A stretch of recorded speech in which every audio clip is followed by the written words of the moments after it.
Okay, this is part 2 of what kind of artist are you, and the focus is going to be on you and your work this time. And I have a little challenge for myself today because it is Labor Day Sunday as I video this, and I need to shoot this all in one take. I will not be able to do the whole process of editing because that it requires like downloading and uploading and then uploading and then downloading. And I simply don't have the minutes in the day. I've used up all of my YouTube creation minutes making the content of this quiz, or really actually organizing this content that I have made over a long time. And actually, this quiz is the result of many, many, many conversations with artists through the years. And right now, it is what I would call in rough draft form, but I think still extremely useful, just like this. And so I'm very excited for you to give it a try. I think it's going to be extremely useful. And I think that part 1 from last week and part 2 from today, after you go through both of these, I think that they will lead to something else that will be extremely, extremely useful to you as an artist. And so I'm going to talk about that in a future video. And so, but I'm just gonna have to leave that as a little bit of suspense. This is a cliffhanger. Woo! It's art quiz cliffhanger. Anyway, my name is Anne, and this is a channel that is a resource for people who are looking to deepen their art practice and or become professional artists. And I am a color-focused professional artist myself, and very interested in helping people make their art dreams come true, especially if it's later in life, because that's what I did. Okay, so let's see, what else do I need to tell you before we get started? This will be a lot of words that I list out, kind of like last time, either statements, sentences, or random words. And then you will, if you wish to do it this way, grab some paper and then make 4 columns on your paper, and it's probably going to be more than one piece of paper, I'm going to be honest. So you would have 4 columns. So yes, this is definitely me and my art practice. This is my work that I do. I wish that I did more of this. I'm curious about this, or I don't even know what word that was that Anne said. Or no, like that's a hard pass on that thing. And you can fill out as much or as little as you want, or not do it at all. You could just listen and let it wash over you and then try it later. But something that I think would be very interesting and useful is if after you do this, if you share it with a friend with whom you, like an art friend that you have conversations with on a regular basis, this would be a great basis for a conversation where each of you would mutually, it would be a very beneficial thing for both of you. And if you don't have a friend yet that does that with you, it might be a good way to get started.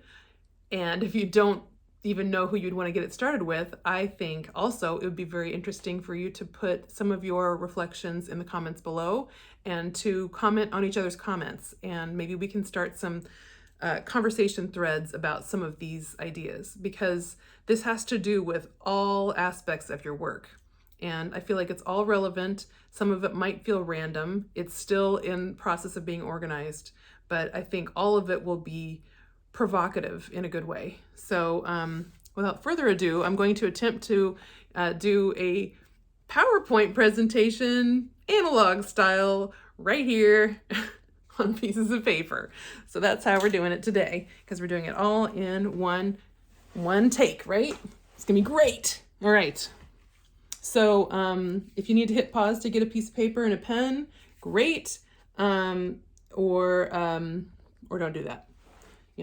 If you're just resting right now because it's Labor Day Sunday, that's totally cool. All right, here we go. Okay, this is gonna take a minute. How am I gonna do this? Oh my gosh, okay. Let's see. Step 1, make viewer seasick. Okay, I guess I'll just do it this way. All right, hopefully you can see this well. Okay, I'm gonna put my reading glasses on. All right. Thank you for your patience. Okay, I'm very excited about this though. Okay, even though it looks like this is not exactly the most professional video I ever tried to make, but yeah, this is great. Okay. The making materials. The materials are important for final product.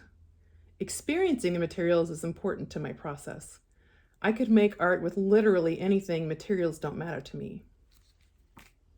Or if you have some other thoughts about your relationship with art materials, you could write that. Now I'm reading these out loud instead of just showing them because I guess that would be kind of boring, but also because I got a great comment last week from the last quiz of somebody who was listening to this while driving, like a podcast kind of vibes. And then they wondered, like, when I just started writing the questions down but not reading them out loud, they were wondering, like, what happened? Is something wrong with the video? Well, that wasn't very helpful, was it? So I also listen to YouTube videos as podcast type thing while I'm driving. So I'm reading these out loud. Okay, so now your relationship with preparing the thing being your substrate, the surface that you paint on. Oh yeah, gosh. By the way, I'm a painter, so I think like a painter. And if you are not a painter, my apologies. But if you, I think you'll still get a lot out of a lot of these, but some of these are very painter specific. All right, preparing the substrate. Sanding, wet sanding, many layers of gesso, quick gesso, no prep, underpaintings, toning the surface with color first. And anything else that you think of.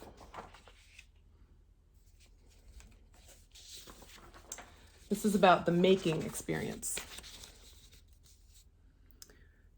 Action painting, iterative process, many studies, cross-media iterations. I don't even want to experience the painting process. I wish my ideas could just happen. The experience or story of the making of the painting is more important than the painting. Final product is just an artifact. I do time-based work. The labor of the work is very important. Each mark is visible and adds to the sense of value of the piece. The physical sensory experience of the process. The act of using colors, your experience of colors when making the thing. How about your relationship with consistency? I come back to painting consistently. I paint only when I feel like the mood is right for it. I can't make a comment about my consistency. I make in huge batches. I work on one piece for ages. I switch between pieces. Oh yes, this is the abstraction realism continuum in no particular order. Pure non-objective abstraction, abstracted interpretation of something, realistic with abstracted components, disrupted realism, I'll get back to that in a second, very stylized, comic, illustrated, photorealism, painterly, perceptual painting, impressionist style, and many more. Okay, I mentioned disrupted realism, and it's John Seed edited this book and wrote it. And he has a second one of them as well. So it's a great book. Anyway, all right, moving along. Okay. Substrate. I choose consistent sizes in my canvas or panel or substrate. I choose consistent type of substrate. I haven't decided on substrates. I don't like to commit to substrates. I use unusual ones, oddly shaped canvases, hand-built panels, Yupo paper, aluminum, other experimental surfaces. Lines and design. Hard edge, variable line weight, typography, asemic writing, sense of movement, stripes, shapes, rhythm, unity, balance, symmetry, value composition.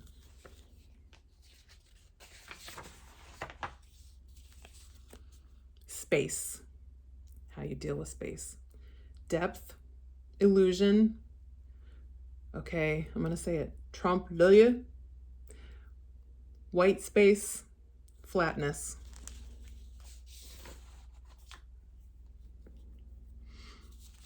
By the way, I did take like 3 years of French in high school. I don't know. I don't even know if I pronounced that right. Okay, probably didn't. It's fine. All right, concept. Working in meaningful series. The ideas about the work, as in it's a conceptual work. These are the things that are important, by the way. Research about the work is important. The colors and their importance to the final piece. The composition is important. Line. Telling a story, like Norman Rockwell, very explicitly. The narrative that the work tells, abstract or representational, like it could just be a more of a vague narrative, not quite so explicit like it would be with the other one. Beauty, provoking thoughts, creating or stimulating a mood. The thing related to people.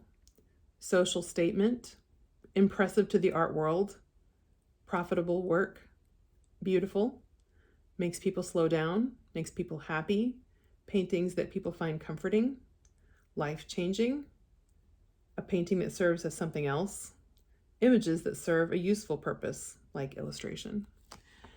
I also should have written things like paintings that are provoking, disturbing, terrifying, catalysts, many, many more. Okay. Me and the work. Highly technically skilled, result of many years of practice.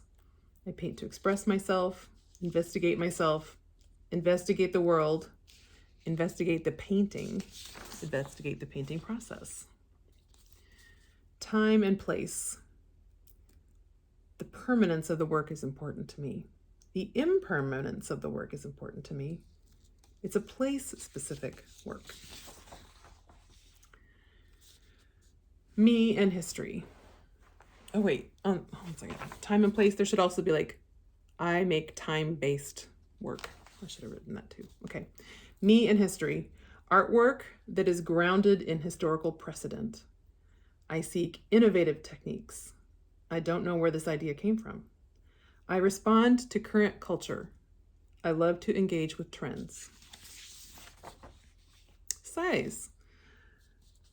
Miniatures, small, medium, or large works, very large works, building size works.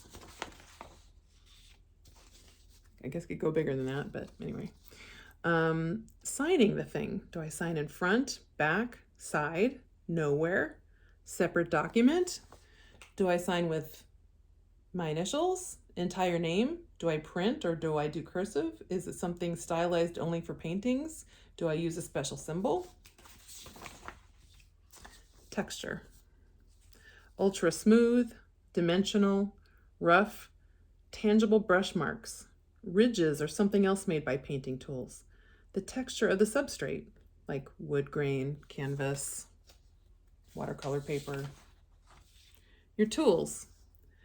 Brushes, painting knives, silicone tools, pointed things like stylus or sticks, stencils, scissors, X-Acto knife, experimental tools, other, hammer, saw. What else? So many things. Eraser, pen,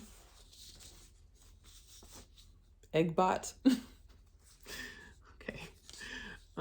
Print, including, oh, wait. This is from a different thing. Oh yeah, okay, hold on a second. Sorry, this is backwards. Side note, this is the third time I tried to video this, so we're having fun. Okay, your mediums. So this will be fun to identify the ones that you use, but also maybe identify the ones that are interesting to you, okay? Or the ones that you would never use.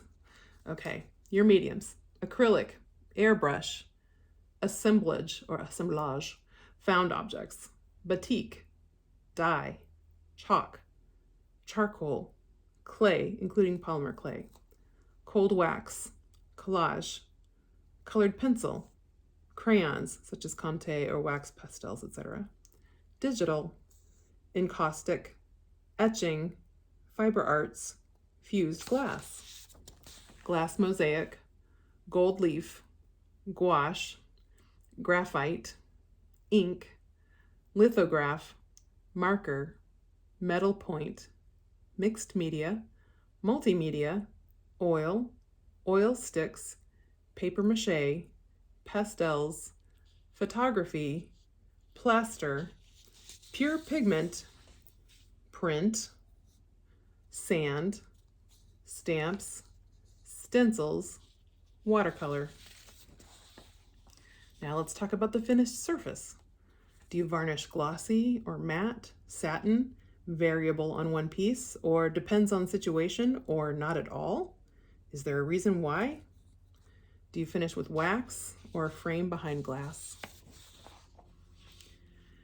Oh yeah, this is a good one. Your relationship with your finished works. I have a hard time letting them go at all. Each one means so much to me. I treat each one with care. Okay, so that's the first one. I have a hard time letting go of them at all. Each one means so much to me, so I don't even get rid of them. Next, I treat each one with care as with a precious gem, storing it in a safe place and transporting it wrapped well for art shows. I try not to mess it up after I make it, but I don't worry too much. I make so much work that each piece feels like I am the old woman who lived in a shoe with all those children, so I'm pretty casual with how I treat them. And then do you reproduce your works or let them be originals only? Okay, your relationship with color. I use color as a narrative tool. I use color to set mood. I don't care about color. I don't like color. Color scares me for some reason. Color is important to me during the making process from my own experience. Here are some random words for you to consider when you think about your artwork. Vibrant, purity, simplicity, complication, tangled, intense, layered, gentle, fierce, subtle, serene, pretty, ugly, confusing, maximalist, humor, cool, trending, fabulous, homage. Here's a bit about style. My style is distinct. I do not want to commit to a style. Style is irrelevant. I wish I had a style. And the thing itself. To me, it is important what happens on the picture plane, the surface, the materials, the texture, what happens within the picture plane, like the story or the narrative. So it's not just a thing, this painting, but it's what's happening that you have depicted. What happens around the picture plane. So many conversations I have had with other artists about how you handle the sides of your canvas or your panel. What happens on the back of the picture plane? Like, do you have something secret back there? Like, how much information do you like to put on the back of your paintings? What happens outside the picture plane? Where your art is hanging, how it is placed, perhaps even outside the picture plane, meaning just outside, like perhaps you paint on your frames. So that is it. Whole bunch of words, whole bunch of questions, lots to think about. And I'm curious, did anything surprise you as we were going through it? And if you look at your answers in the columns, especially the ones that are like yes and wish, what do you notice when you look at them as a whole, like these lists of words and phrases? And if you notice that you just wrote so many of them that it's hard to even kind of get an overall picture, it could be useful to narrow it down to just 10. And I don't mean narrow it down. I mean like circle 10 that are just like your non-negotiable. This is definitely me. And I said 10 is a random number, but I just mean just hone it down to the very essence of what you know is true about yourself and your relationship with your work. And then look at it. Look at those 10 or, some number of words and see if that tells you something about yourself. I really think that I'm looking forward to doing the test myself. I generated all of these words and phrases based on conversations and reflection, but they don't all, represent myself. So I'm going to take the test as well, and I'm also going to put something in the comments that talks about what I noticed, or if I was surprised by anything as well. To be continued, because next up is going to be another thing that I think is going to be able to utilize the results of these two quizzes in a way that is deeply, deeply useful. So thank you so much for being here. I am so glad that you spent your time with me. If you made it to the end of this video, I must tip my hat to you, because that was a lot. And I look forward to working with you again on this information, and I hope that you have a wonderful Labor Day Sunday, if you're watching this on Labor Day Sunday. And I will see you next week for the art of making an art career.